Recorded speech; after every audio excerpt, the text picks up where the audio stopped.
In case you haven't heard, explosives are a disaster. I tested them both before and after the nerf, but is it even a nerf if they were incredibly OP to begin with? Granted, a Preservation Evoker, a Guardian Druid, and a Warlock aren't the best combination for DPSing down 2 or 3 giant balls of fire in less than 8 seconds. However, I have it on good authority that even a group of 5 just threw their hands in the air and said, just kill one and heal through the other. Now, this Furious Orb of Flame will chunk you for 40% of your health when it explodes, so if 3 spawn and you can only kill 1, you're in a pretty bad spot once the other 2 explode. And furthermore, due to the amount of health these ominous Inferno spheres have, the spawn rate doesn't feel like it's less frequent because the moment you recover from the trauma of 3 consecutive explosions, another 2 surface from the depths of Mordor and begin their 8-second countdown to your impending doom. Between the spawn rate and their excessively large health pool, these meteors threatening life as we know it slow down every single pull in the dungeon by forcing DPS into an intense game of whack-a-mole. We were testing on a level 9 keystone after the nerf and they still had 171,000 health and would sometimes chain spawn or appear like thugs in groups of 2 or 3.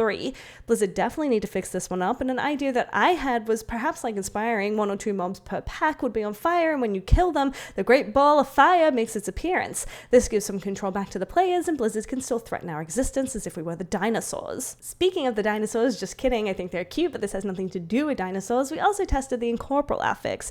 This spawns a purple ad, and you can see the purple wisps indicate where this lavender haze nightmare will spawn. It is only here to haunt you for 20 seconds, during which it casts Destabilize, and if it goes off, it's a massive 50% decrease in damage and healing. Now, it reads in the dev notes that this is susceptible to all kinds of CC, and that's exactly what I wanted to test because there's been a lot of speculation around what CC you can use and how this affects your CC rotation. So first off, you can kick it in its translucent shin. It gets interrupted, but only long enough to shoot you a dirty look because then it starts casting again immediately. It will chain cast. It's not like the ads on Razagath as some people thought, where you kick it once and it sulks back to where it came from. No, this purple cat lady lingers around for the full 20 seconds and chain casts until it is successful or until its timer runs out and it decides it's time to go home.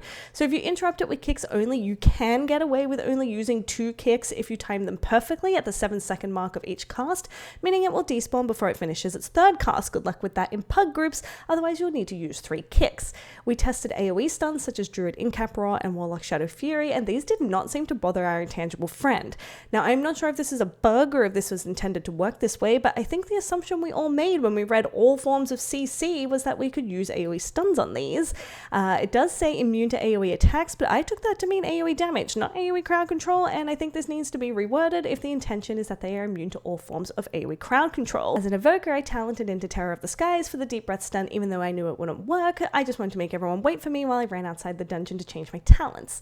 So that leaves me with a 40-second interrupt and my 2 racial abilities, which are both displacements, and I am here to tell you that bodiless beings with no material existence are not concerned with typhoon winds or wing beats trying to buffet them around. So as an evoker, I am feeling rather useless when it comes to managing this affix. I do have some encouraging news, and this will feed into my theory about the purpose of introducing our ethereal friends. Now, these Incorporals are classified as like everything mobs, which made me wonder if abilities like Turn Evil, Banish, Shackle Undead, Imprison, Polymorph, and Hex will work. And we tested the few that we had, which was Druid Hibernate and Warlock Fear and Mortal Coil, and these forms of CC do work. So the encouraging news there is that the abilities like Fear and Hibernate last about 20 seconds, meaning that these Grape Phantoms are one and done taken care of, unless they take damage and break your CC. Some spawn outside of the group, but others will spawn right in the middle of things and will need to be CC'd again and again. So my theory is that Blizzard has added this affix to encourage players to utilize their toolkit.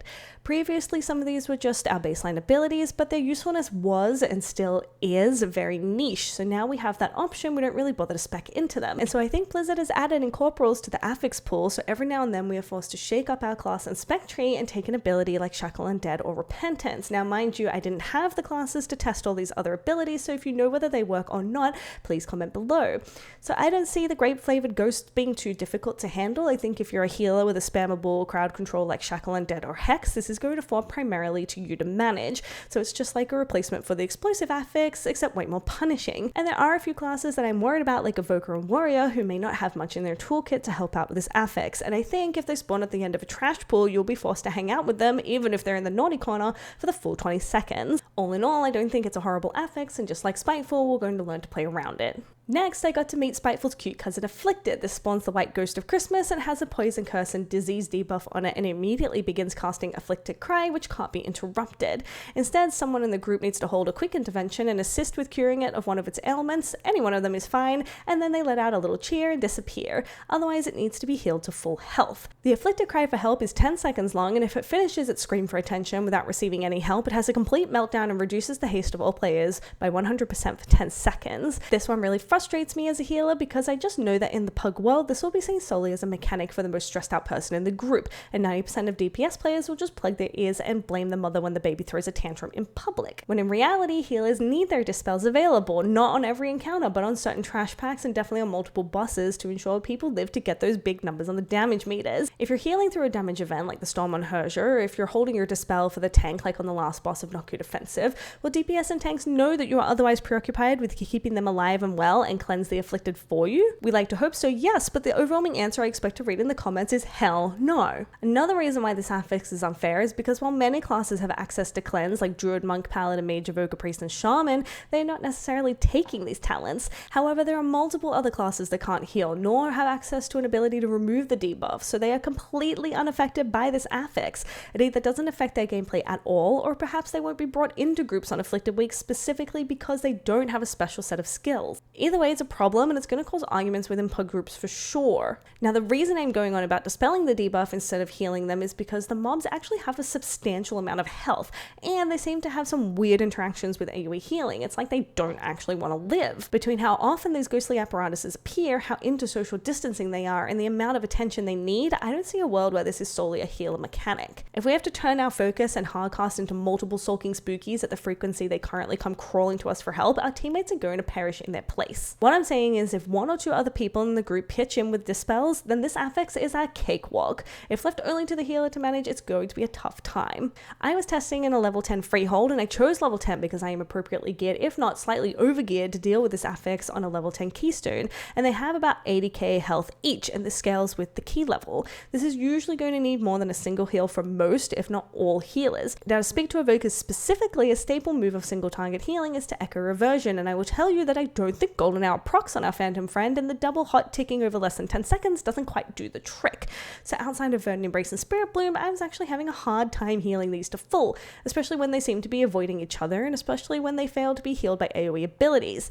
You can see here I tip the scales into Spirit Bloom, and even though there are only 3 people in my party and it should heal up to 5 targets, you can see in the combat log that I didn't heal a single one, and this is a problem. There is no guarantee that your AoE heals will be the gift of life they are begging you for, and if your teammates have taken damage, your AoE heals might go on them instead. Or even worse, there's the opposite problem. Let's say you're on a boss like Raging Tempest and you're just pumping out heals during the electric storm, and this impoverished presence comes to you with its hand out, and what if it took some of your AoE healing that was meant for your teammate, so they miss out and someone from your team dies? Both of these scenarios are problems and need to be addressed for this to be a workable affix. I did try one thing where I dispelled one and then 8 seconds later dispelled the second, but that was kind of dicey, and I really had to focus on that as well as every other thing going on, as if healers don't already need an extra set of eyes and a Valium to get through a pug key. In the end, when multiple spawn, Tuna would smooch one to break its curse, I would administer an anti-venom to the other, and then I would heal the last one, and that was much easier. Just having that second person pitch in made it feel manageable. While the idea behind the Casper the Needy Ghost affix isn't a bad one, I hope the community responds to it in the right way, meaning I really hope that DPS and tanks take the dispel talents and assist the healers.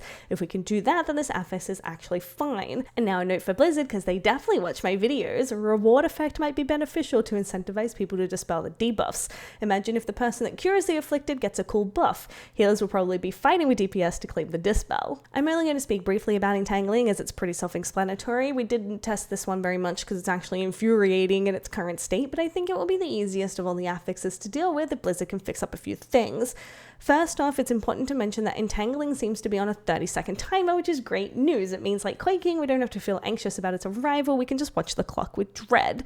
However, unlike Quaking, Volcanic, and Storming, this affix slows you, and rather than a simple sidestep, you need to move 10 yards away from the spawn point, and personally I think that's too much movement. Granted, it's not difficult to get away, I think every class has a way to deal with it, but considering it's every 30 seconds and some areas are tightly packed with mobs, I still think a 10-yard long vine is excessive. A simple sidestep means you lose 1 second of uptime, however to move 10 yards, especially if your movement abilities are on cooldown and you are doing the RP slow walk out of the area, this interrupts your gameplay for like 4 or 5 seconds and it feels really bad. bad. I feel like Blizzard took Volcanic and Quaking away and gave us a Venus flytrap on hard mode. Being slowed and being forced to move 10 yards out of position every 30 seconds or risk being stunned in place is really frustrating to work around with all the other ground effects and stuns that go out during a dungeon. I'm not sure if this is just a learning curve or it's actually as infuriating as it first seems, but I can tell you now that when you are entangled, you might also become entwined with your Alt F4 buttons. My biggest grievance by far is that it's quite hard to see. A very dark plant sprouts from your feet and you get a little debuff on your party frame like a bramble. Like I said, it's not a complicated mechanic, but I question my love of nature when I'm being forced out of range by a weed. I hope you enjoyed this video. This was just a quick summary of the PTR testing I did over the weekend. Please subscribe if you want to see more.